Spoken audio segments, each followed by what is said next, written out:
നമസ്കാരം. ഈഴവ സമൂഹത്തിൻ്റെ ആത്മീയവും ഭൗതികവുമായ ഉന്നമനത്തിനായി അക്ഷീണം പ്രയത്നിക്കുന്ന, നിരന്തരം പോരാട്ടം നടത്തുന്ന, ഏറ്റെടുക്കുന്ന ഉത്തരവാദിത്വങ്ങളെ ദീർഘവീക്ഷണത്തോടുകൂടി ബുദ്ധിപൂർവമായ കർമ്മപദ്ധതികളിലൂടെ വിജയപഥത്തിലെത്തിക്കുന്ന ശ്രീനാരായണ പ്രസ്ഥാനങ്ങളുടെ കർമ്മധീരനായ സാരഥി. താൻ ഈഴവനാണ് എന്ന് ആരുടെ മുഖത്തു നോക്കിയും സങ്കോചമില്ലാതെ തൻ്റേടത്തോടെ പറയുവാൻ ഈഴവ ജനതയ്ക്ക് ആത്മവിശ്വാസവും ആത്മാഭിമാനവും പകർന്നു തന്ന SNDP യോഗത്തിൻ്റെ ഇച്ഛാശക്തിയുള്ള അമരക്കാരൻ ശ്രീ വെള്ളാപ്പള്ളി നടേശൻ എന്ന ബഹുമുഖ വ്യക്തിത്വത്തിന് മനുഷ്യസ്നേഹിക്ക് സ്നേഹാദരങ്ങളോടെ ഹൃദ്യമായ സ്വാഗതം.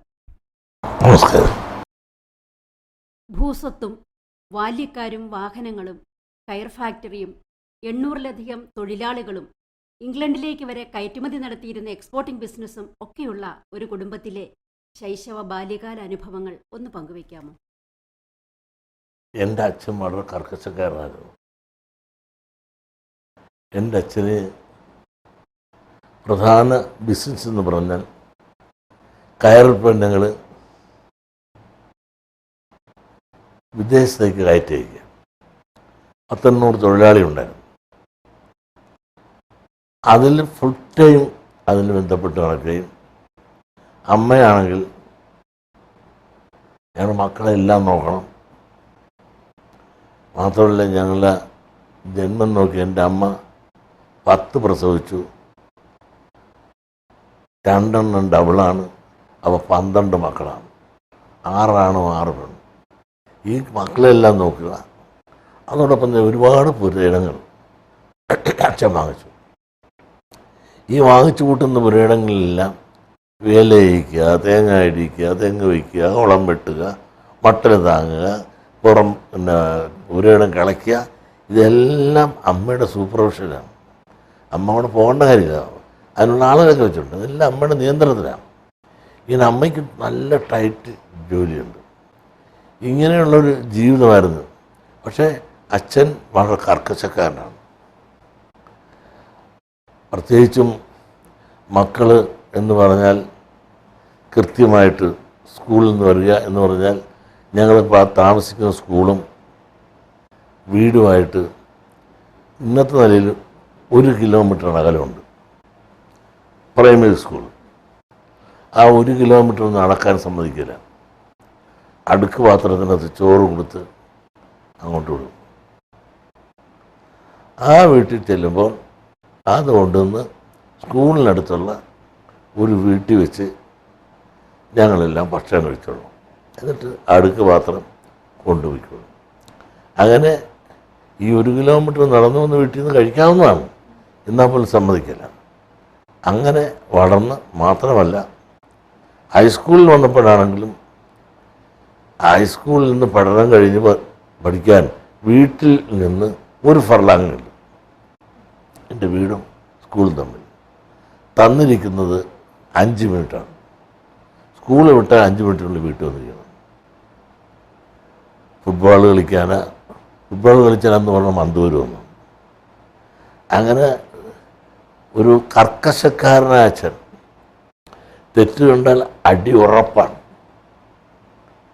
സ്കൂളിലാണെങ്കിൽ ഞാൻ എൻ്റെ ചെറുപ്പത്തിൽ ആദ്യം ഒരു സമരം നടത്തിയായിരുന്നു. ആദ്യത്തെ സമരമാണ് ശിശുദിനം. ആ ശിശുദിനത്തിന് ഞാനൊന്ന് 3rd ഫോം പഠിക്കുകയാണ്. ആ 3rd ഫോം പഠിക്കുമ്പോൾ ശിശുദിനത്തിന് അന്നത്തെ സാറ് ഹെഡ് മാസ്റ്റർ എല്ലാ കുട്ടികളും ഓരോ അണ കൊണ്ടിടണമെന്ന് പറഞ്ഞു. അങ്ങനെ എല്ലാ കുട്ടികളും ഓരോ അണ കൊണ്ട കൊടുത്തു.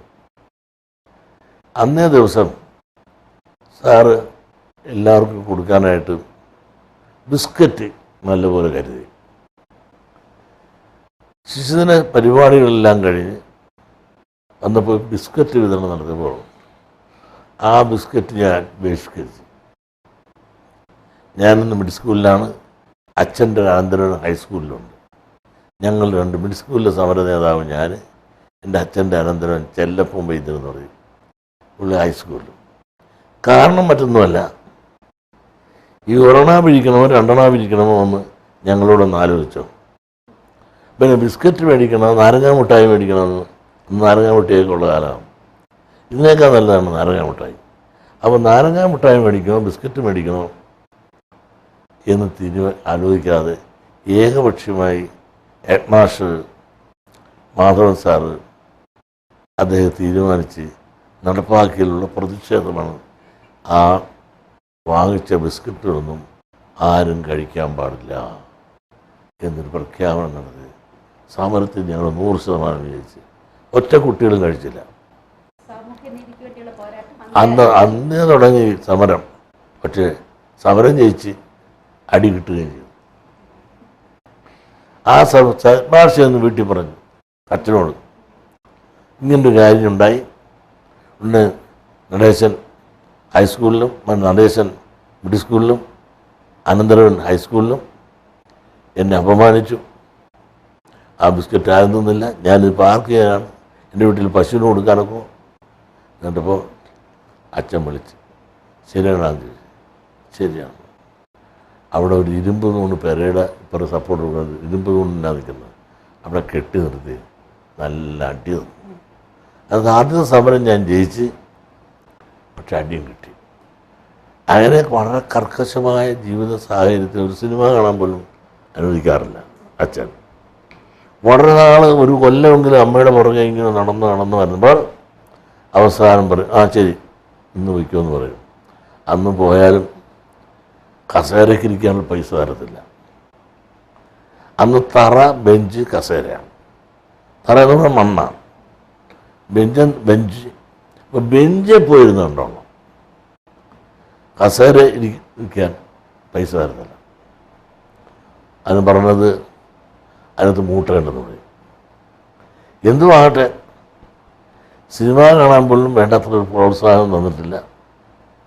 അതുകൊണ്ട് ഇപ്പോഴും വലിയ സിനിമ കാണണമെന്ന് താല്പര്യമില്ല. അങ്ങനെ ഒരു കർക്കശനായി വളർന്ന അച്ഛൻ്റെ നിയന്ത്രണത്തിൽ കർക്കശമായി വന്നുകൊണ്ട് ഇനി സിനിമയില്ല, നാടകമില്ല, ക്ലബില്ല, ചീട്ടുകളിയില്ല, കള്ളുകൂടിയില്ല, സിഗരറ്റ് വലിയില്ല, ഇങ്ങനെ ഒന്നുമില്ലാതെ ഒരു പച്ചയായ മനുഷ്യനായിട്ട് ഞാൻ ജീവിക്കുന്നു. അതുകൊണ്ട് തന്നെ ഞാൻ വലിയ ഗുണമുള്ളവനായിട്ട് ആരും കണക്കാക്കുന്നു തോന്നുന്നില്ല. ഈ ഗുണങ്ങളൊക്കെ എനിക്കുണ്ട്. അതുകൊണ്ട് സമൂഹത്തിന് വലിയ പ്രമാണിയാണ്. കൊള്ളാം, ഞങ്ങളുടെ നേതാവ് കള്ളുകുടിക്കത്തില്ല, മറ്റ് ദുശീലങ്ങളില്ല, സിഗരറ്റ് വലിക്കത്തില്ല. ഇതൊന്നും വലിയ സർട്ടിഫിക്കറ്റായിട്ട് ഇക്കാലത്ത് കിട്ടുന്നൊരു കാലമല്ല. എങ്കിലും ആ കർക്കശമായി വളർന്ന ആ സാഹചര്യത്തിൽ ഉണ്ടായ അനുഭവങ്ങളും അങ്ങനെ അന്ന് വരുന്ന ഗുരുക്കന്മാരെല്ലാം തന്നെ വളരെ കർക്കശക്കാരാണ്. ഈ പ്രഥമാധ്യാപകൻ എന്ന് പറഞ്ഞാൽ ഞങ്ങളുടെ വീട്ടിൽ താമസിച്ച് എനിക്ക് ട്യൂഷൻ തന്നിട്ടാണ് അദ്ദേഹം വീട്ടിലേക്ക് പോകുന്നത്, പിന്നെ സ്കൂളിലേക്ക് പോകുന്നത്, ഭക്ഷണം കഴിച്ച്. പക്ഷേ ട്യൂഷൻ തന്നു കഴിയുമ്പോഴുള്ള സ്നേഹം വീട്ടിൽ വെച്ച് പള്ളിക്കൂടത്തിൽ ചെന്ന് കഴിഞ്ഞാൽ സ്കൂളിൽ ചെന്നാൽ ഹെഡ് മാഷാണ്. പക്ഷേ ഈ ചിത്രം വരച്ചിരുന്നതൊന്നും കാർട്ടൂണുകൾ ഇഷ്ടമായിരുന്നു. അത് അങ്ങനെ ഇരിക്കുമ്പോഴാണ് എനിക്ക് ഹൈസ്കൂളിൽ വന്നപ്പോഴാണ് എനിക്കൊരു കലാബോധം തോന്നി. കാരണം എൻ്റെ അമ്മയുടെ അമ്മാവൻ ഒരു പരമേശ്വരൻ സാറ്, ഡ്രോയിങ് മാസ്റ്റർ, അദ്ദേഹം ഒരു പ്രേരണ തന്നത്. അങ്ങനെ ഞാൻ ആദ്യമായിട്ടൊരു കൈയെഴുത്ത് മാസിക, അതിൻ്റെ പേര് പ്രവാഹം എന്നായിരുന്നു. ആ പ്രവാഹം എന്നൊരു കൈയെഴുത്ത് മാസിക ഞാൻ എഴുതി. അന്നത്തെ കാലത്ത് ആ കൈയെഴുത്ത് മാസിക വളരെ പ്രഗത്ഭവും പ്രസിദ്ധമായിരുന്നു. കാരണം അന്നൊന്നും കൈയെഴുത്ത് മാസിക വലുതായിട്ടുണ്ടാകുന്ന കാലമല്ല. ഞാനൊന്ന് 4th പഠിക്കുകയാണ്. അപ്പോൾ ഇന്നത്തെ സ്ഥിതിക്ക് നോക്കുകയാണെങ്കിൽ 4th എന്ന് പറഞ്ഞാൽ 4ാം സ്റ്റാൻഡേർഡ്. 4th എന്ന് പറഞ്ഞാൽ ഇന്ന് ഏത് ക്ലാസ്സാണെന്ന് എനിക്കറിയില്ല. അന്ന് 3rd form 4th form. അത് ആ സ്കൂളിലെല്ലാം ആകെ നല്ല കണ്ടപ്പോൾ സാറന്മാർക്ക് ഇഷ്ടമായി. അവർ പറഞ്ഞ് എല്ലാ ക്ലാസ്സിലും സർക്കുലേറ്റ് ചെയ്യാൻ പറഞ്ഞു. അങ്ങനെ എല്ലാ ക്ലാസ്സിലും സർക്കുലേറ്റ് എല്ലാവരും കൂടെ കണ്ടുവന്നപ്പോൾ ആകെ പഴന്തുണി പോലെ ആയത്. അങ്ങനെ അല്പം കലാരംഗവും അതോടൊപ്പം വരയൊക്കെ ഉണ്ടായിരുന്നു. അങ്ങനെ വരച്ച് നടന്നപ്പോഴാണ് അമ്മയ്ക്ക് മനസ്സിലായി അന്നത്തെ കലാകാരന്മാരെല്ലാം തെണ്ടി കിടക്കുന്ന കാലഘട്ടം. ഞങ്ങൾ അന്നത്തെ സ്കൂളിൽ ഡ്രോയിങ് മാസ്റ്ററായിട്ടിരുന്നത് ജി വേലായുധനാണ്. അദ്ദേഹം ഗുരുദേവൻ്റെ പടം വരച്ചിട്ട് 15 രൂപയ്ക്ക് വിൽക്കാൻ കൊണ്ട് നടക്കുന്നത് അന്ന്. അങ്ങനെ അത് എടുത്തു മാത്രം ജീവിക്കുന്ന ഒരു കാലം, പ്രത്യേകിച്ചും ചിത്രകലാകാരന്മാർക്ക് അല്ലെങ്കിൽ ഏത് കലാകാരന്മാർ ദാരിദ്ര്യം മാത്രം അനുഭവിക്കുന്നൊരു കാലമാണ്. ഞാനിങ്ങനെ കലാരംഗത്ത് അങ്ങനെ പോകുമെന്നൊരു സംശയം കൊണ്ട് എന്നെ ശക്തമായിട്ട് അമ്മ താക്കീത് ചെയ്ത് അങ്ങനെ ആ കല അതോടെ തന്നെ കൊല ചെയ്യപ്പെട്ടു. ഫോട്ടോഗ്രാഫി പഠിക്കാൻ പോയി. അങ്ങനെ ഇരിക്കുമ്പോഴാണ് ഒരാൾ പറഞ്ഞ് നമുക്ക് ഫോട്ടോഗ്രാഫി എന്ന് പറയാം. അപ്പോൾ ഞാനിവിടുന്ന് നാഗർകോവിൽ, അന്ന് ഇവിടെ എങ്ങും പഠിക്കാനും പഠിപ്പിക്കാനും ആരുമില്ല. എനിക്കൊന്നൊരു സ്കൂട്ടറുണ്ട്, ലംബർട്ടാ സ്കൂട്ടർ. അതിനൊന്ന് 2500 രൂപ വിലയുള്ളൂ. ആ സ്കൂട്ടറിൽ ഞാൻ നാഗർകോവിൽ പോയി, എൻ്റെ കൂട്ടുകാരനെ വിളിച്ചുകൊണ്ട്. അവിടെ പോയൊരു സ്ഥലത്ത് നിന്ന് ഒരു സ്റ്റുഡിയോ പരിചയം ഉണ്ടായിരുന്നു എൻ്റെ കൂട്ടുകാരന്. ഫോട്ടോഗ്രാഫി പഠിച്ച്. അന്ന് ഇന്നത്തെ പോലെയുള്ള ഫോട്ടോഗ്രാഫിയല്ല. അന്ന് ഫ്ലാഷ് ഒരു ബൾബ് ഉപയോഗിച്ചാൽ ആ ബൾബ് ഫോട്ടോ എടുത്തു കഴിഞ്ഞാൽ പിന്നെ ആ ബൾബ് ഫീസായിപ്പോയി. പിന്നെ അടുത്തത് വെച്ച് കൊടുക്കണമായിരുന്നു, അല്ലെങ്കിൽ പിടിപ്പിക്കണമായിരുന്നു. അപ്പോൾ ടെക്നോളജി മാറി. അന്ന് ഇതുപോലെ ഡെവലപ്പ് ചെയ്ത് എടുത്ത് എല്ലാവരും ചെയ്തൊക്കെയാണ് ഞങ്ങൾ എടുക്കുന്നത്, ഡാർക്ക് റൂമിലൊക്കെ വെച്ച്. അതിൻ്റെ ഫോട്ടോഗ്രാഫിയും കുറച്ച് പഠിച്ച്, എല്ലാം കുറച്ച് പഠിച്ചു. അതുകൊണ്ട് ഞാൻ ഒരു ലൈബ്രറി ആൻഡ് സ്പോർട്സ് ക്ലബ് എന്ന് പറഞ്ഞ് ഈ വിദ്യാഭ്യാസ രംഗത്ത് കഴിഞ്ഞ ശേഷമാണെങ്കിലും, അതായത് ഹൈസ്കൂൾ വിദ്യാഭ്യാസം കഴിഞ്ഞിട്ട് ഞാൻ വിദ്യാഭ്യാസപരമായി മുമ്പോട്ട് പോയില്ല. ഇതിനിടയ്ക്ക് അച്ഛൻ മരിച്ചും പോയി.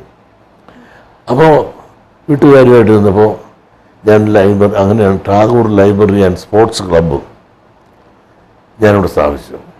തവഴി ശങ്കരപ്പുഴ, വയലാറാവുന്ന ഒരുപാട് പ്രഗത്ഭന്മാരെ ഇവിടെ കൊണ്ടുവന്ന് ഞാൻ വലിയ പ്രഭാഷണങ്ങളും സമ്മേളനമൊക്കെ നടത്തിയിട്ടുണ്ട്, സാംസ്കാരിക സമ്മേളനങ്ങൾ. അതോടൊപ്പം തന്നെ ഡാൻസ് പഠിത്തം, അതുപോലെ വിടിൽ, മദ്ദളം, മൃദംഗം ഇതൊക്കെ പഠിപ്പിക്കുന്ന ക്ലാസ്സുകളും ഇതെല്ലാം ഞാനിവിടെ നടത്തി. ആർട്സും ഉണ്ടല്ലോ ഞങ്ങളുടെ കൂടെ. ഇന്നും ആ ലൈബ്രറി സ്പോർട്സ് ക്ലബ്ബ് ഇന്നും ഉണ്ട്. അപ്പോൾ അന്ന് അങ്ങനെ കുറേ പ്രവർത്തനം നടത്തി. അങ്ങനെ എല്ലാ മേഖലയും കുറച്ച് എല്ലാം ടച്ച് ചെയ്ത് അങ്ങനെ നിൽക്കുമ്പോഴാണ് ഞാൻ കുറച്ചുകൂടെ അടുത്ത് താഴത്തോട്ട് നോക്കുമ്പോഴാണ് ഒരുപാട് പാവപ്പെട്ടവർ ഈ രാജ്യത്ത്, പ്രത്യേകിച്ച് ഞങ്ങളുടെ ഇവിടെ പറഞ്ഞാൽ 6 കാൽ പെരയെന്ന് പറയും. 6 കാല് മാത്രമേ കാണൂ. ഇങ്ങനെ ഓല കൊണ്ട് മേഞ്ഞ സ്ഥലത്താണ് ഒരു 60 കൊല്ലങ്ങൾക്ക് മുമ്പ് നല്ലൊരു ശതമാനം ആളുകൾ താമസിക്കുന്നു. 60-65 കൊല്ലത്തിന് മുമ്പ്. അപ്പം ഞാൻ വിചാരിച്ചത് എന്താണ് ഇവരുടെ ജീവിത സാഹചര്യം എന്ന് മനസ്സിലാക്കണം എന്ന് കണക്കാക്കി. അന്ന് ഇതുപോലുള്ള റോഡൊന്നുമില്ല. ഞാൻ നടന്ന് മണ്ണാണ് മുഴുവൻ. ക്ഷേത്ര അതിർത്തിയിൽ ഏതാണ്ട് 50,000-ഓളം വീടുണ്ട്. ഈ നിരവധി പിന്നോക്ക സമുദായങ്ങളുടെ എല്ലാ വീടുകളിലും ഞാൻ കയറി ചെല്ലുമ്പോൾ അവർക്ക് വീട്ടിൽ കയറാനോട് പറയാനൊക്കത്തില്ല. ചാണകം വഴിയാണെന്നാൽ അവർ ഓലയാണ്, തല കുഞ്ച് കയറാനൊക്കെ ഉള്ളു. അകത്ത് നിന്ന് വെളിച്ചമില്ല. ഇങ്ങനെയുള്ള ഇവിടെയുള്ള ഈ സാഹചര്യം ഇതിൽ ഞാൻ ചെല്ലുമ്പോൾ പുറത്തൊരു ചിക്ക് പായിട്ട് തരും, അല്ലെങ്കിൽ ഉണക്കപ്പ എന്ന് പറയും, ഇട്ട് വന്നിട്ട് അന്നത്തെ കസേരയില്ല, ബെഞ്ചില്ല, ഡെസ്കില്ല, ഒന്നുമില്ല. എന്നിട്ട് ഇതും തന്ന് എന്നെ അവിടെ ഇരുത്തും. അപ്പോൾ ചെല്ലുമ്പോഴേ കൊച്ചുമലയാളി വന്നു ഇരുന്ന് വന്നു. അപ്പോൾ ചോദിക്കും എന്താ വന്നു. അപ്പോൾ ഞാൻ അത് കഴിയുമ്പോൾ ഒരു കടുങ്കാപ്പി തരും, ഒരു റിസ്ക് തരും. അതും അവരോടൊപ്പം നിന്ന് ഞാൻ കഴിച്ചിട്ട് അവരുടെ ജീവിത സാഹചര്യങ്ങൾ എല്ലാം തിരക്കി നമുക്കൊരു കൂട്ടായ്മ വേണ്ടേ, നമുക്ക് നന്നാകാൻ. നമുക്ക് ഒന്നായാലേ നന്നാകുള്ളൂ. നിങ്ങളെന്നും ദാരിദ്ര്യവും ദുഃഖവും പൈസ കിട്ടണം, അല്ലെങ്കിൽ വീടിന് ആവശ്യം വരുമ്പോൾ ഇവിടെയുള്ള ബ്ലേഡുകാരുടെ അടുക്കലെല്ലാം ചില മുതലാളിമാരുടെ വീട്ടിലെല്ലാം ഈ കയ്യിലുള്ള സ്വർണം പറിച്ചേണ്ടി എന്ന് പണയം വെച്ചല്ലേ നിങ്ങൾ ഈ കാര്യം നടത്തുന്നത്. അങ്ങനെ സ്വകാര്യ പണ ഇടപാടുകാരായ കുറേ സമ്പന്നരെ ഇടനിലക്കാരും ഇവിടെയുണ്ട്. നിങ്ങളിൽ നിന്ന് ഒരുപാട് പലിശ ഈടാക്കുന്നുണ്ട്. നിങ്ങൾക്ക് ഈ അവസ്ഥയിൽ നിന്നൊരു മോചനം വേണ്ടേ? അത് വേണം മതി എന്നൊക്കെ പറഞ്ഞു. ഇത് നമുക്കൊരു പദ്ധതി ഞാൻ അങ്ങനെ ആവിഷ്കരിച്ച് അങ്ങനെയാണ് കൂട്ടുകുടുംബയോഗം ഞാനിവിടെ ഉണ്ടാക്കി. അതെങ്ങനെയാണെന്ന് ചോദിച്ചാൽ 300 വീടുകൾ ഒരു മേഖലയായി തിരിച്ചിട്ട് ഓരോ വീട്ടിൽ നിന്ന് ഓരോ തെങ്ങ് വീതം ഞാൻ കെട്ടിയെടുത്തിട്ട് ആ തെങ്ങ് നമ്പറിടും. അപ്പോൾ നമ്മുടെ കർഷകർ ആ തെങ്ങ് എന്ന് വെച്ചാൽ ജന്മി കുടികിടപ്പുകാരന് അനുഭവത്തെങ്ങായിട്ട് കൊടുത്ത തെങ്ങാണ്. ഒരു ജന്മി സാധാരണ ഒരു 3-3ലധികമോ തെങ്ങ് അന്ന് കുടികിടപ്പുകാരന് കൊടുത്തിരിക്കും. ഇന്നിതുപോലെ മുട്ടിന് വീടൊന്നുമില്ല. ഏക്കറിലായിരിക്കും ഒരു കുടിയാൻ താമസിക്കുന്നത്. അവർ 3 തെങ്ങെങ്കിലും കുടിയാൻ കൊടുത്തിരിക്കും. അപ്പോൾ കുടിയാൻ എന്ത് ചെയ്യണം? അവിടെ ഇരിക്കുന്ന തേങ്ങ എല്ലാം ഇടിച്ച് ഇടുന്നത് ജന്മിയുടെ വീട്ടിൽ ചുമന്നുകൊണ്ട കൊടുക്കണം. അവിടെ എല്ലാം വേല ചെയ്യിക്കണം, വെള്ളം കോരി ഒഴിക്കണം. ഇങ്ങനെ അവർ ചെയ്യേണ്ട ചില ഡ്യൂട്ടികളൊക്കെ ഉണ്ട്. അപ്പോൾ അങ്ങനെ ഉള്ളതുകൊണ്ട് ഈ തെങ്ങ് സ്വാഭാവികമായിട്ടും കുടികിടപ്പുകാരൻ്റെ തെങ്ങ് എപ്പോഴും വളരെ നന്നായിരിക്കും. കാരണം നല്ലപോലെ വേല ചെയ്തു അവിടെ തേങ്ങ ഇഷ്ടം പോലെ ഉണ്ടാകും. ആ തെങ്ങ് കെട്ടിയെടുക്കും. അങ്ങനെ ഈ 10-300 വീടിൽ നിന്നും 10-300 തൈ അല്ലെങ്കിൽ തെങ്ങ് കെട്ടിയെടുത്തിട്ട് തേങ്ങ ഇടും. ഞാൻ ആളെ വെച്ചിട്ടിട്ട് അത് ലേലം ചെയ്യും. ആ ലേലം ചെയ്യുന്ന കാശ് ആ നിക്ഷേപകരായി അംഗങ്ങളായുള്ളവരോട് നിങ്ങൾക്ക് ആർക്കെങ്കിലും ലോൺ വേണോ? അപ്പോൾ ചിലർ പറയും എനിക്ക് 200 രൂപ വേണം, ചിലർ 300 രൂപ വേണം, 400 രൂപ വേണം എന്നൊക്കെ പറയാം. അന്ന് എനിക്ക് തോന്നുന്നു 100 തേങ്ങയ്ക്ക് 15 രൂപ മറ്റ് വിലയുള്ളത്. അപ്പോൾ അപേക്ഷ വെച്ചിട്ട് ഇതൊരു കമ്മിറ്റിയൊക്കെയാണ് ഉണ്ടാകും.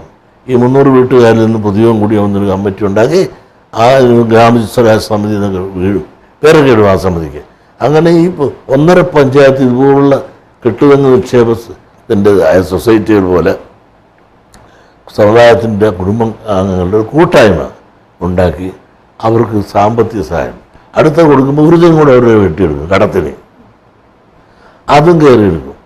ഇത് കയറിയെടുത്ത ശേഷം അർത്തുങ്കൽ പെരുന്നാളും കണിച്ചിലങ്ങളുടെ ഉത്സവം വരുമ്പോൾ ഈ ആദ്യം നിന്ന് നിക്ഷേപത്തിന് ആദ്യം നിന്ന തെങ്ങിൻ്റെ അതിൽ നിന്ന് ദൂരെ വിറ്റ് കിട്ടിയ കാശ് അവർക്ക് ഉത്സവം ആഘോഷിക്കാനും അർത്തുങ്കൽ പെരുന്നാൾ ആഘോഷിക്കാനും വേണ്ടിക്കൊള്ളും. അത് മറ്റൊരു തെങ്ങ് കടത്തിന് വേണ്ടി തന്നെങ്കിൽ കടവും മുതലും വലിച്ച് അടഞ്ഞു തീരുമ്പോഴേ കൊടുക്കും. അത് അന്ന് 6% പലിശ മേടിക്കുന്നത്. 6 പലിശയല്ല, 6% തുച്ഛമായി ഒരാണ്ടിൽ 6 രൂപ. അത് തെങ്ങ് കയറി എടുക്കുന്ന അടയുന്നതനുസരിച്ച് കുറഞ്ഞുകൊണ്ടിരിക്കും. അങ്ങനെ വന്നപ്പോൾ ഓരോ യൂണിറ്റ് 40,000 നാളികേരം വരെ ഞാനങ്ങനെ ഒരു കുടുംബ യൂണിറ്റിന് അല്ലെങ്കിൽ കുടുംബ സമിതിക്ക് ഗ്രാമസ്വരാജ് സമിതി എന്നൊക്കെ പറഞ്ഞ ആ സമിതിക്കുണ്ടായി. അങ്ങനെ ആരെങ്കിലും കല്യാണം നടത്തണം എന്നെങ്കിൽ നിശ്ചയിച്ചിട്ട് വന്നാൽ മതി എന്ന് പറയും. അന്നൊക്കെ ഒരു 600 രൂപ 750 രൂപ കൊടുത്തൊരു കല്യാണം സുഖമായിട്ട് ഇറങ്ങും. 1000 രൂപ കൊടുത്ത ഭയങ്കരമാണ്. അന്ന് സ്വർണ്ണത്തിന് 100 രൂപയുള്ളൂ. ഞാൻ കല്യാണം കഴിക്കുമ്പോൾ 140 ഞാൻ കല്യാണം കഴിക്കുന്നതിന് മുമ്പാണ്. ഞാൻ പറഞ്ഞില്ല 10-60 കൊല്ലം 65 കൊല്ലങ്ങൾക്ക് മുമ്പാണ്. അന്ന് ഇതുകൊണ്ട് ഈ നാട്ടിലെ സാമ്പത്തികമായി പിന്നോക്കം നിൽക്കുന്ന ആളുകൾക്ക് ഒരാശ്രമമായി ഇത് മാറി. ഈ ആശ്രമമായി മാറി ഞാൻ മുമ്പോട്ട് പോയി. അത് ഓരോ പാവങ്ങളുടെ ഇടയിലും ജാതി മതവും വർഗവും വർണ്ണവും ഒന്നും നോക്കാതെ ഞാൻ ഓരോ പാവപ്പെട്ടവൻ്റെ വീട്ടിലും, ഞാനൊരു സമ്പന്നൻ്റെ വീട്ടിലായിരുന്നു എങ്കിൽ പോലും അന്നും എൻ്റെ വീട്ടിൽ ആനന്ദവല്ലിയെന്നും വിജയനെന്നും പറഞ്ഞ 2 ആനയുണ്ടായിരുന്നു. എൻ്റെ അച്ഛൻ എക്സ്പോർട്ട് ചെയ്ത് വരുത്തിയ വാക്സോൾ വേവിൻ എന്ന് പറയുന്ന കാറുണ്ടായിരുന്നു. അങ്ങനെ ഈ നാട്ടിൽ വലിയ കാറും പ്രതാപവും ഒക്കെ ഉണ്ടായിരുന്നെങ്കിൽ പോലും ഒരുപാട് സാമ്പത്തിക മെച്ചവും അച്ഛൻ പറഞ്ഞല്ലോ കയർ ഫാക്ടറി എക്സ്പോർട്ടിലൂടെ ഇഷ്ടം പോലെ കിട്ടും, അല്ലെങ്കിൽ വസ്തു ഇഷ്ടം പോലെ മേടിക്കും. അന്ന് 1.25 ലക്ഷം നാളികേരാണ് അച്ഛന് കിട്ടിക്കൊണ്ടിരിക്കുന്നത്. അപ്പോൾ ഈ തേങ്ങ വിട്ടുക, ഉണക്കുക, കൊപ്രയാക്കി നേരെ ആലപ്പുഴ കൊണ്ട് കൊടുക്കുക, ആ വണ്ടിയെ കയറ്റി കൊടുക്കുന്നത് വരെ അമ്മയുടെ ജോലിയാണ്. അച്ഛൻ കാറിൽ പോയി അത് വിൽക്കും. അപ്പോൾ ഇങ്ങനെ പ്രവർത്തിച്ച് മുമ്പോട്ട് പോയി. ശേഷമാണെങ്കിലും ഈ നാട്ടിൽ ദുരിത ദുഃഖങ്ങളില്ലാതിരിക്കുവാൻ, ഈ പാവങ്ങളുടെ കണ്ണീരൊപ്പുവാൻ ഞാൻ ചെയ്ത ആ കർമ്മ പദ്ധതിയുടെ ഗുണഭോക്താക്കളായി ഈ നാട് മുഴുവൻ മാറിയപ്പോൾ അവർക്ക് എന്നെ ഭയങ്കര ഇഷ്ടമായി. അങ്ങനെ ഇഷ്ടം വന്നപ്പോഴാണ് കണിച്ചുരുങ്ങ അമ്പലത്തിൽ ഭരണത്തിന് എന്നെ കൊച്ചുമുതലാളി എന്ന് പറഞ്ഞത്. ഇപ്പോഴും ചില ആളുകൾ നിങ്ങൾക്ക് കേൾക്കുമ്പോൾ വരുമ്പോൾ അറിയാം മുതലാളി എന്നാണ് ഇപ്പോഴും വിളിക്കുന്നത്. നിങ്ങൾക്ക് അത് അതിശയം തോന്നുന്നത്. അങ്ങനെയാണ് ഇവിടെ ഒരു ശീലം. അതേ സമയത്ത് ഞാൻ കണിച്ചുരുങ്ങ അമ്പലത്തിൽ ഭരിക്കാൻ കയറണം. എന്താ കാരണം പറയാൻ? ഇവിടെ അന്ന് പടയനുള്ളിലും വെട്ടും കുത്തും ഒക്കെയാണ്, കള്ളു കുടിച്ചുണ്ട്. ഓരോ കൊല്ലവും ഒന്നും രണ്ടും ആളുകൾ മരിക്കുകയാണ്.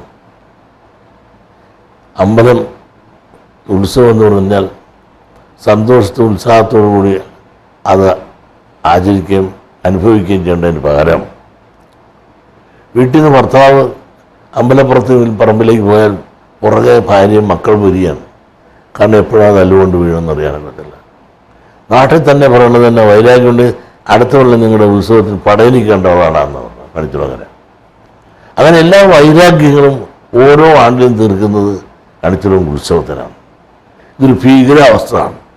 സ്ത്രീകൾക്കാണെങ്കിൽ ഒരു കണിച്ചുളം ഉത്സവം വരുന്നു പറയുമ്പോൾ അവരുടെ ഉള്ളിൽ വലിയ തീയാണ്. കാരണം വെട്ടും കുത്തുമല്ലാണ് നടക്കുന്നത്, പരസ്പര വിദ്വേഷം. അപ്പോൾ ഇതൊരു മാറ്റം വരുത്തുന്ന വികാരത്തോടുകൂടി അന്ന് ഞാൻ ചെറുപ്പമായിരുന്നു. ഞാനിതിലേക്ക് ഇറങ്ങണമെന്നുള്ള ചെറുപ്പക്കാരൻ്റേതായ ഒരു വികാരമായിരുന്നു. അങ്ങനെ ഞാൻ രംഗത്ത് വന്നു. അമ്പലത്തിന് തെരഞ്ഞെടുപ്പ് മത്സരിച്ചു. അങ്ങനെ മത്സരിച്ച് ഒരുപാട് പ്രതിസന്ധികൾ എനിക്കുണ്ടായി. ഒന്ന് രണ്ട് പ്രാവശ്യം തന്നെ മത്സരത്തെ നേരിടേണ്ടി വന്നു. സ്ഥാനാർത്ഥിയായൊന്നുമില്ലെങ്കിലും അതിന് ചെല്ലുമ്പോൾ തന്നെ ഇരുന്ന സ്ഥാപിത താല്പര്യക്കാരെ അവർ മണ്ണ് കുത്തിയിട്ടും ചീത്ത പറഞ്ഞും ഞങ്ങൾ ഓടിക്കും. അങ്ങനെ എന്തുകൊണ്ട് അവർ മുട്ടാളന്മാരായിരുന്നു ഭാഗത്തു നിന്ന്. ഈ സമയത്ത് തന്നെയാണ് എന്നെ പഞ്ചായത്ത് ഇലക്ഷനിലേക്ക് ഒന്ന് മത്സരിപ്പിക്കാൻ 1963 ഞാൻ വളരെ ചെറുപ്പമാണ്. മത്സരിക്കണമെന്ന് അന്ന് VS അച്യുതാനന്ദൻ ആലപ്പുഴ ജില്ലാ സെക്രട്ടറി ആയിരിക്കുന്ന കാലത്താണ്. അദ്ദേഹം പറയാൻ കാരണം ഈ അമ്പലത്തിലെ ഈ പ്രാദേശികമായി ബന്ധപ്പെട്ട് വലിയ ചില മുതലാളിമാർ വലിയ ഗുണ്ടകളാണ്. അവരെല്ലാവരും അടിച്ചമർത്തിയും അവർക്കെതിരായി പറയുന്നൊരു വീട് കയറി അടിച്ചും ഒക്കെ ഒരുപാട് ഗുണ്ടായുസം കാണിക്കുന്ന ഈ അവസ്ഥയിൽ നിന്ന് മോചനം വരാൻ ഒരു യുവതലമുറ ഇവിടെ വളർന്നു വരണം എന്നുള്ള ആശയത്തോടു കൂടിയാണ് എന്നെ ഈ മത്സരത്തിൽ നിർബന്ധിപ്പിച്ചു. ഞാൻ നിന്നു. ഞാൻ തോറ്റു. ഞാൻ തോക്കാൻ കാരണം തന്നെ ഞാൻ ജയിക്കുമായിരുന്നു. എന്നെ അനുകൂലിക്കുന്നവരെല്ലാം തന്നെ എതിരാളികൾ ഒരു സമ്മേളനം ഉണ്ടെന്ന് പറഞ്ഞ് അവരെല്ലാം വിളിച്ച് സമാപന സമ്മേളനം എന്ന് പറഞ്ഞ് ഒരു മതിൽക്കെട്ടിനുള്ളിൽ ഇരുത്തി അവർ സമ്മേളനത്തിൽ പ്രസംഗിച്ച് 10-11 മണി വരെ ഇരുത്തിയ ശേഷം പിന്നെ അവരെ വിട്ടില്ല. അന്നൊക്കെ നടക്കും. ഇലക്ഷൻ കഴിഞ്ഞിട്ടാണ് അവരെ വിട്ടത്. അപ്പോൾ വോട്ട് കിട്ടുകയില്ല എന്നുള്ള തോന്നൽ ഉള്ളവരെല്ലാം തന്നെ അവരുടെ മതിൽക്കെട്ടിനുള്ളിൽ തളയ്ക്കപ്പെട്ടു പോയി.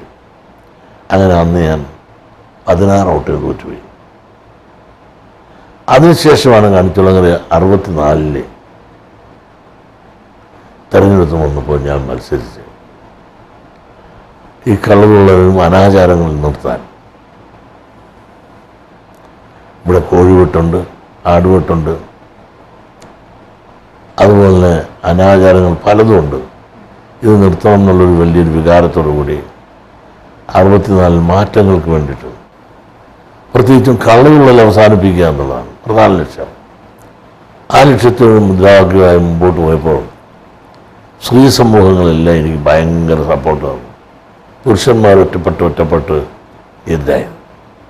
കാരണം അവർക്ക് അന്ന് ഭാര്യയെ തള്ളുക, കള്ളു കുടിക്കുക, ഇതൊക്കെ അത്തരം പ്രാകൃതമായൊരു സംസ്കാരമായിരുന്നു ഇവിടെ ഉണ്ടായിരുന്നു. അതല്ല ഇപ്പോൾ ഒന്നുമില്ല. അപ്പോൾ ഇങ്ങനെ ഒരുപാട് മാറ്റങ്ങൾ ശ്രമിച്ച് അങ്ങനെ ഞാൻ നേടിയ 1964 മത്സരിച്ച് ആ മത്സരത്തിൽ ഞാൻ ജയിച്ച് കയറിയ ശേഷം ഞാനൊന്ന് മനസ്സിലാക്കി, ഭഗവാൻ അല്ലെങ്കിൽ ഭഗവതിയുടെ മുമ്പിൽ സമ്പത്ത് കൊണ്ട് തരുന്നുണ്ട്, ഭക്തന് അത് പ്രയോജനകരമായി മാറണം എന്നുള്ളതുകൊണ്ട് ഞാൻ ആ സമ്പത്തുകളെല്ലാം തന്നെ വിവിധ സ്കീമുകളിലായി പാവങ്ങൾക്ക് കൊടുത്തു. അന്നെല്ലാം കല്യാണം കഴിക്കാൻ നിവൃത്തിയില്ലാത്തവർക്ക് കാശ് കൊടുക്കും, ചികിത്സിക്കാൻ കൊടുക്കും, അതുപോലെ വിദ്യാഭ്യാസത്തിന് കൊടുക്കും, അമ്പലത്തിൽ വെച്ച് കല്യാണം നടത്തുകയാണെങ്കിൽ അത് പാത്രമെല്ലാം ഫ്രീ. അങ്ങനെ ഒരുപാട് ക്ഷേമ പ്രവർത്തനങ്ങൾ അമ്പലത്തിന് ചെയ്യാൻ കൊടുത്തു. അതും മാത്രമല്ല അമ്പലത്തിന് വലിയ വലിയ പറമ്പ് വാങ്ങിക്കാൻ, വീട് വയ്ക്കാൻ, ഇതിനെല്ലാം അന്നും കൂടെ സൊസൈറ്റി ഇല്ല, ബാങ്കില്ല, സഹായിക്കാൻ ആരില്ലാഞ്ഞ ഒരു കാലഘട്ടമാണെന്ന് നിങ്ങൾ ഓർക്കണം. അതിനെല്ലാം പണം ഞാൻ അമ്പലത്തിൽ നിന്ന് ചെറിയ പലിശയ്ക്ക് കൊടുത്ത് എല്ലാവർക്കും അതിലൂടെ ഈ പ്രദേശം ആകെ ഉയർന്നത്. കാരണം പണത്തിന് യാതൊരു ക്ഷാമമില്ല. ഏതിനും പണം ഞാൻ കൊടുത്തിരിക്കും. കല്യാണം നിശ്ചയിച്ചെങ്കിൽ ആ കല്യാണ ദിവസം കല്യാണം ഞാൻ നടത്തി കൊടുത്തിരിക്കും. പണം മേടിക്കാൻ അഡ്വാൻസ് വാക്ക് പറഞ്ഞിട്ട് വന്നാൽ ഞാൻ ചെയ്തിരിക്കും. അവരുടെ സ്ഥലവും അതോടൊപ്പം തന്നെ അടുത്ത സ്ഥലവും കൂടെ ചേർത്ത് അവൻ വാങ്ങാൻ പോകുന്ന സ്ഥലം വാങ്ങിയിട്ട് അതുകൊണ്ട് കെട്ടിയെടുത്തിട്ട് മുതലും വലിച്ചും തീരുമ്പോൾ വിട്ടുകൊടുക്കുക. ഈ സിസ്റ്റം ഒന്ന് പോയി കാണിച്ചുടങ്ങരയിൽ മുഖവും ഭാവവും ഒക്കെ മാറി. അതോടൊപ്പം ഇവിടെ കള്ളുകളിൽ അവസാനിപ്പിക്കാൻ ഞാൻ പ്രമേയത്തിലൂടെ പാസ്സാക്കിയിട്ട് അന്നും കേരളം കൂടിയ പത്രാധിപതി കെ.സുകുമാരൻ്റെ ചെന്ന് അദ്വൈസിച്ചു. അദ്ദേഹം പറഞ്ഞു, നിങ്ങൾ ഗുരുദേവ പ്രതിമ പ്രതിഷ്ഠിച്ചുകൊണ്ട് അത് നിർത്താൻ പറഞ്ഞു. അങ്ങനെ ഞാൻ ഗുരുദേവ പ്രതിമ പ്രതിഷ്ഠ അന്നത്തെ മുഖ്യമന്ത്രിയായിരുന്ന അച്യുതമേനോനെ കൊണ്ട് പ്രതിഷ്ഠ നടത്തുകയും അന്ന് ആഭ്യന്തരമന്ത്രിയാണ് കരുണാകരൻ സാറിനെ കൊണ്ട് അത് ഉദ്ഘാടനം കൂടെ ചെയ്യിച്ചുകൊണ്ടാണ് ഇന്ന് നിങ്ങൾ കാണുന്ന ആ ഗുരുദേവ പ്രതിമ പ്രതിഷ്ഠിച്ചുകൊണ്ട് ഇവിടെ കള്ളുള്ളതെന്നുള്ളത് ആ അനാചാരം നിർത്തി. അതിൻ്റെ പേരിൽ ചില സ്ഥാപിത താല്പര്യക്കാർ എന്നെ ഭയങ്കരമായിട്ട് ആക്രമിക്കാൻ തുടങ്ങി. കാരണം കള്ളുകൂടിയന്മാർ ഇഷ്ടം പോലെ ഉണ്ടല്ലോ. ഉത്സവത്തിന് ചാരായം, വലിയ സോഡ, ചെറിയ സോഡ, 2 സൈസ് വിൽപ്പനയാണ്. അപ്പോൾ ഈ വാറ്റുചാരായം വിറ്റുകൊണ്ടിരുന്നൊരു മുതലാളി ഇവിടെ ഉണ്ടായിരുന്നു. അദ്ദേഹത്തിന് അന്നത്തെ കാലത്ത് 1 ലക്ഷം രൂപ കിട്ടുമായിരുന്നു വാറ്റുചാരായം അമ്പലത്തിൽ വിറ്റ്. ഇത് നഷ്ടപ്പെട്ടു പോകുന്നതുകൊണ്ട് പടയനുണ്ടായാലേ വാറ്റുചാരായം വിൽക്കാനൊക്കെ. ഇത് നഷ്ടപ്പെട്ടു പോകുന്നുണ്ടുള്ള വിദ്വേഷം കൊണ്ട് അത് വിരോധമായി എന്നെ ഇതിലേക്ക് മാറി. ഒരുപാട് പ്രതിസന്ധികൾ പടയണി സമയത്തൊക്കെ ഉണ്ടാക്കി. അങ്ങനെ പടയണി വേണം എന്ന് പറഞ്ഞുകൊണ്ട് പിന്നീട് സമരം ഉണ്ടാക്കി. അങ്ങനെ പലപ്പോഴും അന്ന് R.N. രവി ഇന്ന് മദ്രാസ് ഗവർണറായിരിക്കുന്ന R.N. രവി അന്ന് SP ആണ് ആലപ്പുഴ. കരുണാകരൻ സാറ് ഇവിടെ വഹിച്ച് ഉത്തരവ് കൊടുത്തയാൾക്ക് ഇവർക്ക് കുറച്ച് പടയിൽ തുള്ളാൻ അവസരം കൊടുക്കുക. കാരണം കമ്മ്യൂണിസ്റ്റ് പാർട്ടി തീരുമാനിച്ചു എന്നുള്ളതുകൊണ്ട് പടയന് വേണ്ട, നിർത്തണം, കള്ളൂരിൽ വേണ്ട എന്ന് പറഞ്ഞ് അവിഭക്ത കമ്മ്യൂണിസ്റ്റ് പാർട്ടി എനിക്കൊരു പിൻബലം തോന്നും. അത് കരുണാകരൻ സാറിന് ഇഷ്ടമായില്ല. R.N. രവി അന്ന് ഇവിടുത്തെ SP ആണ്. അദ്ദേഹം വന്നു പടയന് നടത്തി കൊടുക്കാൻ സാധിച്ചു. അങ്ങനെ എന്നും ഉത്സവം വരുമ്പോൾ ഒരു യുദ്ധക്കളമായി ഇവിടെ മാറി കൊല്ലങ്ങളോളം. അങ്ങനെ ഇതിനെല്ലാം ശാന്തമായി ഇന്നിപ്പോൾ ഈ പടയനിയില്ല, വേലയില്ല, ഒന്നുമില്ല.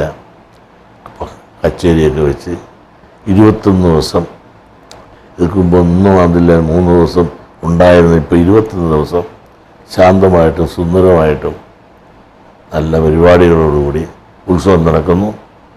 മാത്രമല്ല എന്നെ ഭരണം ഏൽപ്പിക്കുമ്പോൾ വെറും 250 രൂപയാണ് ഏൽപ്പിച്ചത്. മാസം അന്നൊരു 1500 രൂപയിൽ കൂടുതൽ വരുമാനമില്ലായിരുന്നു. ഇന്ന് കാണി ഒരു 10-12 ലക്ഷം രൂപ മാസം കാണി മാത്രം കിട്ടിക്കൊണ്ടിരിപ്പുണ്ട്. വരുമാനവും നല്ലപോലെ വർദ്ധിച്ചു. ഭക്തജനങ്ങളും വിശ്വാസികളും ഏറെ വർദ്ധിച്ചു. അങ്ങനെ എൻ്റെ പൊതുപ്രവർത്തനത്തിൻ്റെ ഭാരപാഠം എന്ന് പറഞ്ഞാൽ കണിച്ചുകുളങ്ങര ക്ഷേത്രമാണ്. ക്ഷേത്രത്തിൻ്റെ സമ്പത്ത് മുഴുവൻ ഭഗവാന് വിശപ്പില്ല, ഭക്തന് വിശപ്പുണ്ട്. ആ ഭഗവാനിൽ അർപ്പിക്കുന്ന സമ്പത്തുകൾ അല്ലെങ്കിൽ ഭഗവതിയിൽ സമർപ്പിക്കുന്ന സമ്പത്തുകളെല്ലാം തന്നെ ഈ ഭക്തജനത്തിന് വിശപ്പുള്ള ദുഃഖവും ദുരിതവും അനുഭവിക്കുന്ന വിഭാഗങ്ങൾക്ക് പലവിധ സ്കീമുകളിലായി കൊടുത്തു. അതും ഭഗവതിക്ക് വളരെ ഇഷ്ടമായി. അതല്ലെങ്കിൽ ഇത്തരം കൊല്ലം എന്നെ 60 കൊല്ലമായി ഞാനിപ്പോൾ കണിച്ചുള്ള ദേവസ്വം പ്രസിഡൻ്റാണ്. ഇങ്ങനെ പ്രസിഡൻ്റായിട്ട് ഒരുപക്ഷെ ഇന്ത്യയിൽ 60 കൊല്ലം ഇരുന്ന ഒരു പ്രസിഡൻറ്റ് ഉണ്ടോ എന്ന് എനിക്ക് സംശയമാണ്. അപ്പോൾ ഇന്നിപ്പോൾ സമാധാനമാണ് ഇവിടെ. ഒരുപാട് യുദ്ധങ്ങളിവിടെ നടന്നു, മരണങ്ങൾ നടന്നു. ഇതുമായി ബന്ധപ്പെട്ട് കുറഞ്ഞത് 5-6 പേരെങ്കിലും മരിച്ചിട്ടുണ്ട്. അങ്ങനെ വലിയൊരു യുദ്ധഭൂമിയായിരുന്നു കണിച്ചുകുളങ്ങര. ഇന്ന് ശാന്തമാണ്. യുദ്ധഭൂമിയിലേക്ക് പ്രേരിപ്പിച്ചവരും യുദ്ധം ചെയ്യാൻ വന്നവരും എല്ലാം തന്നെ മരണപ്പെട്ടു പോയി. എന്നിട്ടും ദേവിയും ഗുരുദേവനും എല്ലാം എനിക്ക് ഇന്നും ആയുസ്സും ആരോഗ്യം തന്നു നിങ്ങളെല്ലാം കാണാനും പറയാനും ഒരവസരം തന്ന് നിലനിർത്തി എന്നുള്ളതാണ് സത്യം. പാവങ്ങളുടെ പ്രാർത്ഥനയായിരിക്കും ഒരുപക്ഷെ ഇങ്ങനെ നിങ്ങളോട് പറയാൻ അവസരം ഉണ്ടാക്കി തന്നത് എനിക്ക് തോന്നുന്നു. അതിന് ശേഷമാണ് SNDP പോയത്. SNDP പോകണമെന്ന് ആഗ്രഹിച്ചല്ല. ഞാൻ ഒന്നാമത് കരാറുകാരനായിരുന്നു. ആദ്യത്തെ കരാറെല്ലാം എടുത്ത് ആരും എടുക്കില്ലാത്ത വർക്കുകളാണ് ഞാൻ എടുക്കുന്നത്. നിങ്ങളിങ്ങോട്ട് വരുമ്പോൾ ഈ ഇരിക്കുന്ന കിട്ടും നിങ്ങൾ കാണുമ്പോൾ പുതുതായിട്ട് തോന്നും. അല്ല, അടിയന്തര കാലഘട്ടത്തിന് മുമ്പ് നിങ്ങൾ കണ്ടു കാണും. പണ്ടെല്ലാം കടലോരത്തൂടെ ഇരുന്ന് നാഷണൽ ഹൈവേ പോരുന്നത്, തോട്ടപ്പള്ളിയിൽ സ്പിൽവേയിൽ നിന്ന് പടിഞ്ഞാറ് വെസ്റ്റിലേക്ക് പോരുന്നത്. അത് നേരെ കിഴക്കോട്ട് മാറ്റി സ്ഥാപിക്കുവാൻ കോൺട്രാക്ട് എടുക്കാൻ ആരുമില്ലായിരുന്നു. ഞാൻ ST കോളേജ് തൊട്ട് തോട്ടപ്പള്ളി സ്പിൽവേ വരെയുള്ള വർക്ക് ചെയ്യാനായിട്ട് എടുത്തു. അതിൻ്റെ മൊത്തത്തിൽ ഒരു പപ്പുവര ഇൻഡസ്ട്രീസ് എന്ന് പറഞ്ഞ ഒരു ഫാക്ടറി ഉണ്ടായിരുന്നു. ആ ഫാക്ടറി ഞാൻ ലേലെടുത്ത് പിടിച്ച് അത് എടുത്ത് കൊണ്ടുവന്ന് വെച്ചതാണ് ഈ കാണുന്ന അപ്പുറം അവിടെ കാണും ലോറി ഷെഡ് ഉൾപ്പെടെ എല്ലാതാണ്. അങ്ങനെ ഞാനൊരു കരാറുകാരനായി കൃത്യവും സത്യസന്ധമായി ആ ജോലിയെല്ലാം നാഷവേഡ് ചേർത്തു. അതുപോലെ ഒരുപാട് ബിൽഡിങ് തീർത്തപ്പോൾ ഇപ്പോൾ നിങ്ങൾക്ക് കണ്ടാലറിയാം ആരും എടുക്കാൻ മടിച്ചിരുന്നതാണ് മിൽമയുടെ പിത്തവാടിയൻ്റെ ഡിസൈനുള്ള മുന്നപ്പുറയുള്ള ബിൽഡിങ്. അത് ഞാനെടുത്തു. അങ്ങനെ പോലീസ് ക്വാർട്ടേഴ്സ് ഇതെല്ലാം അങ്ങനെ ഒരുപാട് ബിൽഡിങ്ങും ഒരുപാട് റോഡുകളും ചെയ്ത് അങ്ങനെ ഞാൻ നല്ലൊരു കരാറുകാരാണെന്ന് കണ്ടപ്പോഴാണ് എന്നെ റെയിൽവേക്ക് വിളിക്കുകയാണ്. കൊങ്കൺ റെയിൽവേക്കല്ല, ആദ്യമേ തീരദേശ റെയിൽവേക്ക് സീനിയർ സാർ എന്നെ വിളിക്കുകയാണ്. വിളിച്ചിട്ട് എന്നെ ഒന്ന് കാണണമെന്ന് പറഞ്ഞു. അദ്ദേഹം ചീഫ് എഞ്ചിനീയറാണ്. മദ്രാസ് ഞാൻ ചെന്നു ഇരിക്കാൻ പറഞ്ഞു. നിങ്ങളെ ഞാൻ കേട്ടിട്ടുണ്ട്, നിങ്ങളാണ് ഞാൻ നടത്താൻ പോകുന്ന റെയിൽവേ ലൈനിൻ്റെ പാരലായിട്ട് നാഷണൽ ചെയ്ത കോൺട്രാക്ട് നിങ്ങളാണ്. അതുകൊണ്ട് ഞാനിപ്പോൾ എറണാകുളം ടു ആലപ്പി ടു കായംകുളം ഈ വർക്കുകളെല്ലാം ടെൻഡർ ചെയ്ത് വർക്ക് കൊടുക്കാൻ പോവുകയാണ്. നിങ്ങൾ വന്ന് വർക്ക് എടുക്കണം. ഞാൻ പറഞ്ഞു, സാറേ എനിക്ക് ലൈസൻസ് ഇല്ല, അതൊക്കെ ഞാൻ തന്നോളാം എന്ന് പറഞ്ഞുകൊണ്ട് റെയിൽവേയിലേക്ക് ഞാൻ നാഷണൽ ഹൈവേയിലായിരുന്നു കൂടുതൽ വർക്ക് ചെയ്യുന്നത്. അത് നേരെ അന്ന് സമ്പത്തിനൊന്നും കുഴപ്പമില്ല, ഇഷ്ടം പോലെ വന്ന സൈറ്റിനുണ്ട്. അങ്ങനെ നാഷണൽ ഹൈവേ എന്ന് നേരെ റെയിൽവേക്ക് അദ്ദേഹം 2 റീച്ച്, ഒരിക്കലും ഒരു റീച്ചിൽ കൂടുതൽ ഒരാൾക്ക് കൊടുക്കല, എനിക്ക് 2 റീച്ച് ഇവിടെ തന്നു.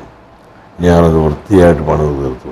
പിന്നെ ഇത് തീർത്തപ്പോൾ എനിക്ക് പലതും ഇവിടെ തന്നു, പല റീച്ചുകളും തന്നു. ആരും എടുക്കാൻ മടിച്ചു നിന്ന് എടുക്കാൻ ഒക്കില്ല എന്ന് പറഞ്ഞ് കുമ്പളം ഐലൻഡ്, കുമ്പളവും ഐലൻഡും എറണാകുളമായിട്ട് ചേർക്കുന്ന ആ ഭാഗത്ത് ആരുമില്ല. ഇതിവിടെ ഐലൻഡ്, അവിടെ എറണാകുളം. ഇത് മുട്ടിക്കാൻ ആരുമില്ല എടുക്കാൻ. ഞാനെടുത്തു. അതുപോലെ കുന്നുമ്മൽ താഴെ അവിടെ എടുക്കാൻ ആരുമില്ല, ഞാനെടുത്തു. അങ്ങനെ അസാധ്യമെന്നുള്ളതും അതുപോലെ ഭയമെന്നുള്ളതും എൻ്റെ ജീവിതത്തിൽ എൻ്റെ ഗുരുക്കന്മാർ എനിക്ക് പഠിച്ചു തന്നിട്ടില്ല. ശക്തമായും പ്രവർത്തിച്ച് ഏതിനും നേടാം എന്നുള്ള ആ ബോധമുള്ളതുകൊണ്ട് ഞാൻ ഏതിനും ബുദ്ധിയായിട്ടും ശക്തമായും പൂർണ്ണബുദ്ധിയോടുകൂടി ആലോചിച്ച് ചെയ്തുകൊണ്ട് ഈ പണികളെല്ലാം കണ്ട മദ്രാസിലെ ചീഫ് എഞ്ചിനീയർ മധുരവാട് ഇൻഡിഗൽ ലൈൻ എന്നെ വിളിച്ചിട്ട് പറഞ്ഞു, അവിടെ വാ, അവിടുത്തെ വർക്ക് ചെയ്യണമെന്ന് പറഞ്ഞു. അവിടെ ഞാൻ മധുരവാട് ഇൻഡിഗൽ ലൈനിൽ റെയിൽവേയിൽ വർക്ക് ചെയ്തു. ഇതെല്ലാം കഴിഞ്ഞപ്പോഴാണ് ഇവിടുത്തെ വർക്ക് തീർന്നു. അപ്പോഴാണ് കൊങ്കൺ റെയിൽവേ സീതൻ സാറങ്ങ് പോവുകയാണ്. അദ്ദേഹം ചെന്നിട്ട് എന്നെ വിളിക്കുകയാണ്, നിങ്ങൾ വരണം ഇവിടെ. അന്ന് എനിക്ക് ലൈസൻസ് ഇല്ല, എൻ്റെയും ഭാര്യയുടെയും പേരിൽ അദ്ദേഹം അപ്പം തന്നെ ലൈസൻസ് തന്നു. അവിടെ തന്നെ ഞാൻ അദ്ദേഹത്തെ ലൈസൻസ് എടുത്ത് പേര് അറിയിച്ചു. വർക്കിൽ ടെൻഡർ ചെയ്തിരിക്കണമെന്ന് പറഞ്ഞു ആദ്യത്തെ. അങ്ങനെ സുരക്കൽ എന്ന് പറഞ്ഞ വർക്ക് ഞാൻ ടെൻഡർ ചെയ്തു. അതായത് കൊങ്കൺ റെയിൽവേ സ്റ്റാർട്ട് ചെയ്തു. അതിൽ സെക്കൻഡ് റീച്ചാണ്. ആ റീച്ചിൽ ഞാൻ ഭഗവതിയായൊക്കെ പ്രാർത്ഥിച്ച് കിട്ടരുതെന്ന്. കാരണം എൻ്റെ ലേറ്റസ്റ്റ് മിഷനറി ഒന്നുമില്ല, എൻ്റെ ഉള്ളതെല്ലാം കുറേ ലോറികളാണ്. ഈ ലോറികളും കൊണ്ടൊന്നും അവിടെ കിട്ടുന്ന കാര്യമില്ല, സൈഡ് ബോഡിയാണ്. അവിടെ എല്ലാം എക്സ്കവേറ്റർ വേണം, ടിപ്പർ വേണം, ലോഡർ വേണം, ഇതൊന്നും എൻ്റെ ഇല്ല. പക്ഷെ അദ്ദേഹം പറഞ്ഞ് ടെൻഡർ ചെയ്യണമെന്ന് പറഞ്ഞുകൊണ്ട് ഞാൻ ടെൻഡർ ചെയ്തു. പക്ഷേ ഞാൻ പൊട്ടിച്ചപ്പോൾ ഞാൻ സന്തോഷിച്ചു. കാരണം ഞാൻ 51 ലക്ഷം രൂപ ഹയസ്റ്റുകാരനാണ്. അപ്പോൾ എനിക്ക് വർക്ക് കിട്ടുക എന്ന് ഉറപ്പായി. സന്തോഷിച്ച് അപ്പോഴാണ് 7ാമത്തെ ദിവസം എനിക്ക് വർക്ക് ഓർഡർ ഇങ്ങോട്ട് തരികയാണ്. ഇവിടെയാണെങ്കിൽ 1 രൂപ കൂടിയ തരത്തില്ല. 51 ലക്ഷം രൂപ അന്നത്തെ എൻ്റെ ക്വാർട്ടർ റേറ്റ് കൂടുതലായിട്ട് പോലും ശ്രീധരൻ സാറ് എൻ്റെ ഇവിടെ കാണിച്ച ആ എഫിഷ്യൻസി, ഇവിടെ ഞാൻ ഒരിക്കലും തർക്കം പറയല്ല. അതുപോലെ ആർബിട്രേഷനിൽ പോകാൻ വേണ്ടിയിട്ട് അവിടെ ഒരു പോസ്റ്റ് നീക്കുന്നു, വീട് നീക്കുന്നു എന്നൊക്കെ പറഞ്ഞുകൊണ്ട് വർക്കിന് തടസ്സകരമായി അതിന് ഒഴിയാൻ വേണ്ടിയുള്ള തർക്കങ്ങൾ പറഞ്ഞുകൊണ്ട് പെറ്റീഷൻ കൊടുക്കാറില്ല. ഞാൻ എല്ലാ തടസ്സങ്ങളുണ്ടെങ്കിൽ ഞാൻ സ്വന്തമായി മാറ്റിക്കൊണ്ട് പണി ചെയ്ത് മുമ്പോട്ട് പോകും. ആ ഗുണമൊക്കെ കണ്ടുകൊണ്ട് അവിടെ എനിക്ക് വർക്ക് വന്നു. അതും ഞാൻ തീർക്കുന്ന സമയത്ത് പിന്നീട് പലരും വിട്ടിട്ട് പോകുന്ന ഒരുപാട് വർക്കുകളുണ്ട്. അതെല്ലാം എനിക്ക് വിളിച്ചു തന്നു. ഇതെല്ലാം തീർത്ത് കൊങ്കൺ റെയിൽവേയിലും പണി തീർന്നപ്പോൾ അദ്ദേഹം പറഞ്ഞു, ഇനി ഞാൻ ഡൽഹി മെട്രോയിലേക്ക് പോവുകയാണ് വെള്ളാപ്പള്ളി, നിങ്ങൾ അങ്ങോട്ട് വന്നോ. ഞാൻ പറഞ്ഞു വരാൻ സാറേ.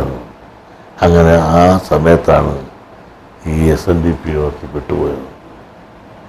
അപ്പോൾ SNDP യോഗത്തിൽ പെട്ടുപോയപ്പോൾ എനിക്കൊരു കാര്യം മനസ്സിലായി, വർക്കും അതോടൊപ്പം തന്നെ ഇതിൻ്റെ SNDP പ്രവർത്തനവും ഒന്നിച്ചു പോകില്ല.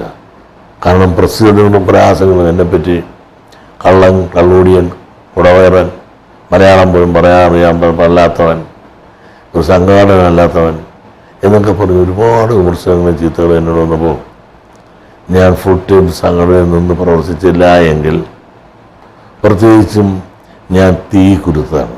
ഒരുപാട് പ്രസിദ്ധങ്ങളും മരണത്തെ വരെ മുമ്പ് കണ്ടതാണ് കണിച്ചുടങ്ങരയിൽ. ആ മരണത്തെ എന്നെ കൊല്ലാൻ ശ്രമിച്ച് വെട്ടിയിട്ടതാണ്. ഞാൻ 3 മാസം മെഡിക്കൽ കോളേജിൽ കിടന്നവനാണ്. ഈ അമ്പലം പഠിക്കാമെന്ന് ഈ മദ്യത്തിനെതിരെയുള്ള ആ ശ്രമത്തിൽ ആ അനുഭവങ്ങളെല്ലാം ഉണ്ടായിട്ട് പോലും ഞാൻ നിന്ന നിലപാടിൽ നിന്ന് മാറിയില്ല. അങ്ങനെ പൊതുപ്രവർത്തനത്തിൽ എനിക്ക് ഒരുപാട് ദുരന്തങ്ങളും ദുരനുഭവങ്ങളും പീഡനങ്ങളും ഒക്കെ എനിക്ക് അനുഭവിക്കേണ്ടി വന്നു. ഇവിടെയൊന്നും പതറാതെ തളരാതെ ഞാൻ ശക്തമായ ഒരു നിലപാടിലേക്ക് മുമ്പോട്ട് പോയി. ഇവിടെ എനിക്ക് മനസ്സിലായി SNDP യോഗമെന്ന് പറഞ്ഞാൽ ഒരു ഫുൾ ടൈം ജോബായിട്ട് നിന്നില്ല എങ്കിൽ ഇത് പിടിച്ചു വയ്ക്കാൻ സാധിക്കില്ല എന്ന് മനസ്സിലാക്കി ഞാൻ കോൺട്രാക്റ്റ് പൂർണ്ണമായി ഒഴിവാക്കി കേരളത്തിൽ കടലിൽ കൂടി പോയാലും കായലിൽ കൂടി പോയാലും മണ്ണുമാന്തി കപ്പലുണ്ട ഏകൊരു വ്യക്തിയാണെന്ന് ഞാൻ മാത്രമേ ഉണ്ടായിരുന്നുള്ളൂ. ഏത് സമയത്ത് 3 വർക്ക് ഒരുപോലെ ചെയ്തെടുക്കാവുന്ന മിഷനറി മുഴുവനും 5 പൈസ കടമില്ലാത്ത എൻ്റെ ഉണ്ടായിരുന്നു. ഇതെല്ലാം കുറേ നാളിലൂടെ മെയിൻറ്റെയിൻ ചെയ്തു. ഇപ്പം അതെല്ലാം വിറ്റ് കാശാക്കി ഇവിടെ ഫുൾ ടൈം പ്രവർത്തിക്കാതെ സംഘടനയെ നിലനിർത്താൻ സാധിക്കില്ലെന്നും ഒരുപാട് കേസുകളും പ്രതിബന്ധങ്ങളും ഇതിനകത്ത് കൂടുതൽ വരുമ്പോഴും കൂടുതൽ ആഴത്തിൽ പ്രവർത്തിച്ച് സമുദായത്തിൽ പ്രമുഖരാകണം.